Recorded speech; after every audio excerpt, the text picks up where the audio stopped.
Good morning, student. Today we are going to learn algebraic expression and equations.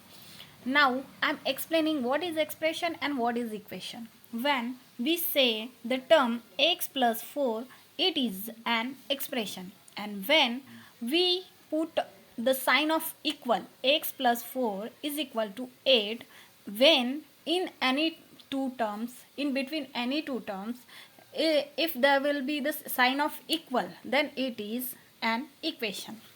जब भी equal to का sign आता है तब वो इक्वेशन होता है. ओके, तो x plus 4 is an expression. मतलब कि इसमें कॉम्बिनेशन है टर्म्स का. इसमें x ये एक टर्म है, 4 ये एक टर्म है, और x प्लस 4 ये है. x plus 4 is equal to 8 ये है equation. Okay, got it. Equation और एक्सप्रेशन में ये डिफरेंस होता है. ये है एक्सप्रेशन, ये है इक्वेशन.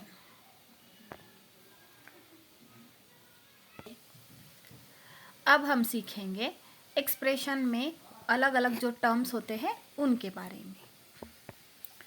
एक्सप्रेशन में ये जो एक्सप्रेशन है, look at here, 3xy plus 2x plus 4. इस एक्सप्रेशन में टर्म्स अलग अलग वेरिएबल्स है. वेरिएबल्स मतलब जिनकी वैल्यू कभी भी चेंज हो सकती है, उनको बोलते हैं वेरिएबल. वेरीज का मतलब होता है चेंज होना. तो यहाँ पर x एंड y इनकी वैल्यू कभी भी चेंज हो सकती है. सो दिस अल्जेब्रिक, ये जो अल्जेब्रिक टर्म्स है ये है वेरिएबल्स. उसके बाद है नेक्स्ट टर्म कांस्टेंट. कांस्टेंट मतलब कि देखिए यहाँ पर ये एक न्यूमरिक दिया है 4, जिसके साथ कोई भी वेरिएबल नहीं है. मतलब कि उसकी जो वैल्यू है वो कांस्टेंट रहेगी, उसकी वैल्यू कभी भी चेंज होने वाली नहीं है, इसलिए 4 ये कांस्टेंट है. उसके बाद है टर्म. ये जो एक्सप्रेशन है इसमें 1, 2 एंड 3 टर्म्स है. 3xy ये एक टर्म है, 2x ये एक टर्म है, और 4 ये एक टर्म है ना. तो ये है एक्सप्रेशन के टर्म्स. अब हर एक टर्म में अलग अलग फैक्टर्स है. लुक, 3xy इस टर्म में 3 फैक्टर्स है, 3x एंड y. 2x इस टर्म में 2 फैक्टर्स है, 2 एंड x. और 4 इस टर्म में 1 फैक्टर है, तो 4. ओके, अब कोएफिशिएंट के बारे में सीखेंगे. कोएफिशिएंट मतलब न्यूमरिक फैक्टर जो भी न्यूमरिक फैक्टर होता है, टर्म में जो भी न्यूमरिक फैक्टर होता है उसे कोएफिशिएंट कहते हैं. जैसे कि ये टर्म है 3xy और इसमें न्यूमरिक फैक्टर है 3, तो 3 ये कोएफिशिएंट है. 2x इस टर्म में 2 ये न्यूमेरिक फैक्टर है, तो 2 ये कोएफिशिएंट है. और 4 के साथ कोई वेरिएबल नहीं है, तो 4 ये कोएफिशिएंट है. ओके, अब हम सीखेंगे लाइक एंड अनलाइक टर्म्स के बारे में.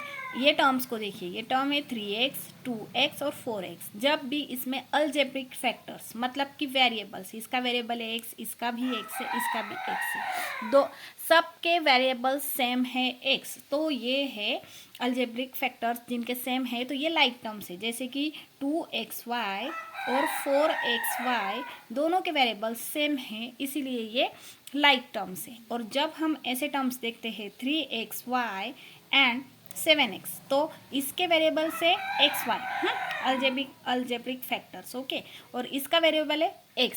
दोनों के अलजेब्रिक फैक्टर्स अलग अलग है. इसमें एक्स वाई है लेकिन इसमें सिर्फ x है, y नहीं है.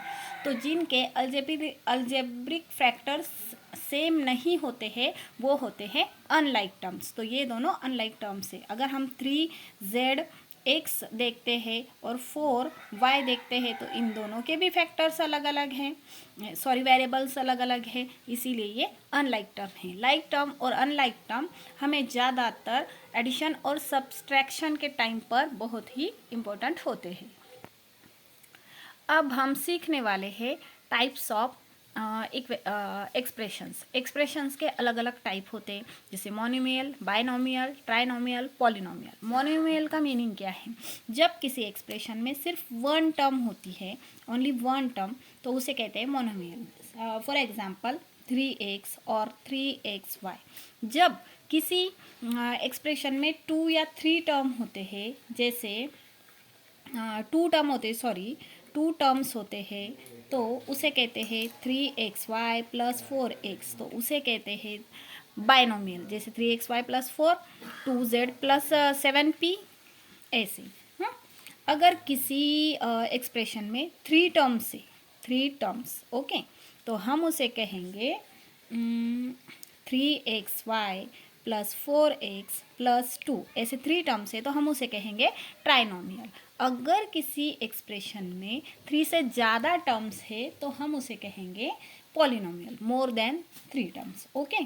तो जैसे 3xy plus 4x plus 5yz plus 5, देखो 4 है या फिर इससे ज़्यादा भी टर्म्स किसी एक्सप्रेशन में हो सकते हैं तो हम उसे कहेंगे पॉलिनोमियल।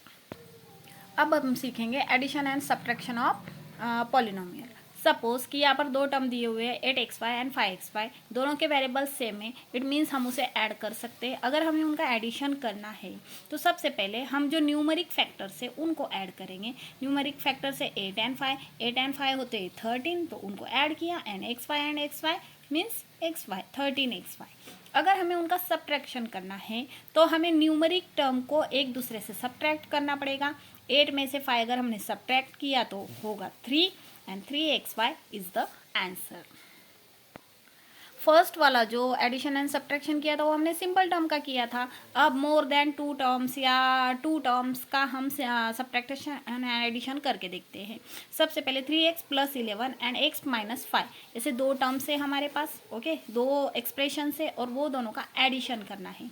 अगर हमें उन दोनों का एडिशन करना है so we will write like this, putting into bracket, putting the sign of addition, and then what we are going to do, we are adding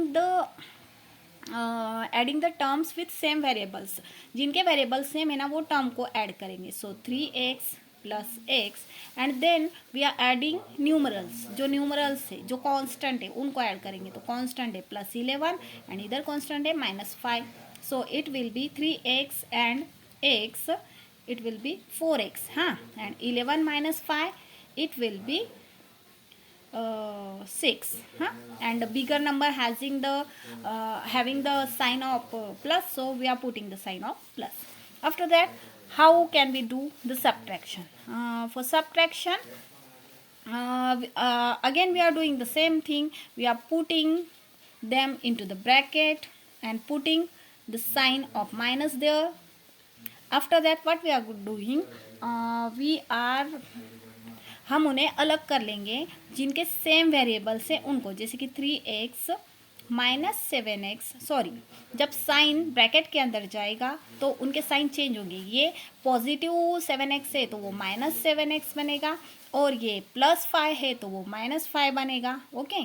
सो ये माइनस का साइन यहाँ रखते हैं, और प्लस 11 को यहाँ रखते हैं, और ये माइनस 5 को यहाँ रखते हैं, क्योंकि ये दोनों न्यूमरल्स है, कांस्टेंट है, उनको साथ में लाना पड़ेगा। और ये दोनों वेरिएबल्स के साथ है, टर्म्स है, तो इन दोनों को साथ में रखना पड़ेगा, दोनों के वेरिएबल्स सेम से। अगर 3 माइनस 4 किया तो 4x बचता है, बिगर नंबर का साइन माइनस है तो माइनस आएगा ओके। देन 11 में से 5 कट किया, प्लस 11 में से माइनस 5 किया तो माइनस ही होता है, और उसका आंसर आएगा 6, और बिगर नंबर का साइन है प्लस तो यहाँ पर आएगा प्लस ओके। सॉरी, इसका साइन चेंज होगा, -4x, so it will be -6 okay. अब हम सीखेंगे finding the value of expression. If x is equal to 2, अगर x 2 है तो 4x की वैल्यू क्या रहेगी? तो जहाँ जहाँ भी हमें एक्सप्रेशन में x दिखाई देगा वहाँ हमें उसकी वैल्यू 2 फिल करनी है। So 4x is equal to 4 into 2 is equal to 4 2 ज़ा 8. So the value of 4x is equal to 8. This will be our answer. Next expression is 7x plus 3y plus 3xy. Or if x is equal to 2 and y is equal to 3, then what is the solution of this equation? So we are putting wherever x is there, we are putting 2. So 7x means 7 into 2 plus 3y means 3 into 3 plus 3xy means 3 into 2 into 3. Okay. After that, 7 2 is 14, 3 3 is 9, and 3 2 is 6, 6 3 is 18. So the answer will be so our answer will be 41. Okay guys, यहाँ तक हमने expressions के बारे में सीखा, equations के बारे में सीखा. Now next will be we solve in next video.